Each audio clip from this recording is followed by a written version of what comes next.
It's Accountex London 2023. I'm here in our special dedicated podcast broadcasting booth with Matt White from iwoca. Hello to you, Matt. Hello, Rob. How are you doing? We're doing great here. We've done a lot of interviews. We're streaming live at the moment.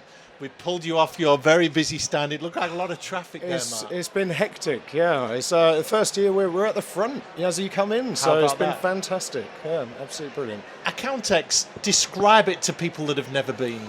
Oh, so I had to describe it to the team, so it's quite simple, really. You've done a few of these, haven't you? I have. We're on about 6 now. Yes. So it's accountants, bookkeepers, accountants, tax technicians, app software. It's everything. It's the world of accountants throughout the year. This is the place to come if you've got no idea where to start with software. It's definitely be coming to Accountex, London or Manchester. For people that don't know, tell us what iwoca do.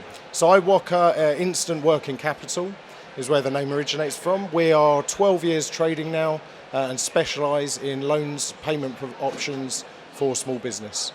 So that equals cash flow debt funding, all the way through to iwoca Pay, which is our open banking powered payment option. How important is Accountex as an event in your calendar, Matt? So for myself, with the events and the accountant channel, is top of the tree. So this, alongside the likes of QuickBooks Connect and XeroCon, are always in our diaries every year. Yeah. We're also always up at Manchester, and the only other one, I don't know if I can say the name, the Digital Accountancy Show as well is another one that we would always go to. Why do you come? So for us, it's a chance to really get face-to-face with all of our partners. We're working with accountants and bookkeepers now for the last 7 years, as direct relationships where they're referring clients to iwoca.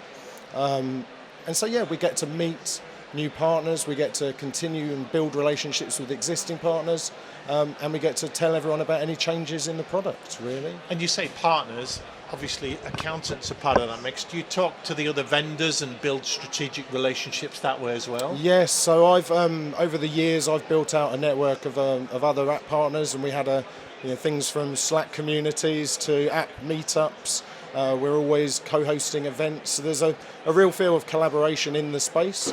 It's something I've always loved about the accounting profession is when you speak to the software vendors, more often than not, if we can't provide a solution, we'll know another provider that can, because we do talk to each other. Yeah. We all like to keep up to date on what each of us are doing, and there's always more of a feel of collaboration than competition in this space, which is always brilliant. How do you read the market at the moment, Matt? There's a lot going on out there, and you're talking about finance every day. Yeah, it's there's a lot of worry, certainly, and there has been for a number of years now. But with worry, and we see the same. If we look back to 2009, there's the same opportunity now as there was back then. Coming out of the financial crash, we're seeing a greater demand for short-term growth capital. Our recent report that we do quarterly surveys of our partners and of our customers, our recent reports are showing that growth funding is coming back to the forefront. So we're moving away from that desperate need for urgent working capital to fill holes, and it's more businesses now saying, actually, we want to grow, we can see opportunities in our markets, and we need access to capital, and whether that's through iwoca Pay just to help them speed up their own payments, or through debt lending.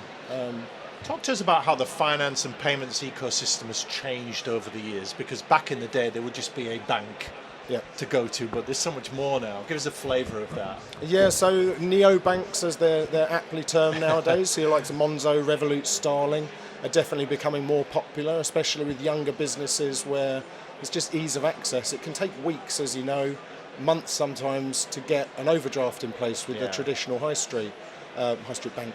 But with the neobanks, then with the alternate lenders like iwoca, Funding Circle, a few others out there, it's using technology just gives easier access for businesses, for consumers, to be able to access the services they need. Yeah. So that, I think, the biggest area has been a tech change. I know everyone goes on about digitisation in every aspect, especially in accounting, but by being able to use elements of the internet to create your shopfront wherever you want it, and not worry about things like branch closures, which is a big problem for small businesses and people around the country trying to access banks. It's been a a strange but interesting change over the last few years. Are you excited for the future, Matt? Oh yeah, gagging for it, Rob. I can't wait. It's where I've seen the biggest change has been in the accounting space in the last 3 to 5 years, probably. With things like open banking that admittedly came in a few years ago, I don't think we'll see them really come into fruition for another 3-5. Right. AI, as much as ChatGPT, etc., and OpenAI have been in the news, that's going to play a bigger role in the next 5-10 years. So I think we're on that, right on the lip of the wave where we're about to really dive into it all. I can't wait. Interesting times. You sound like you're really up for it. Anything technology or garden based, and I'm there. Fantastic. Matt White, it's been great talking to you today. Thanks for your time. And with you, Rob. Thanks very much.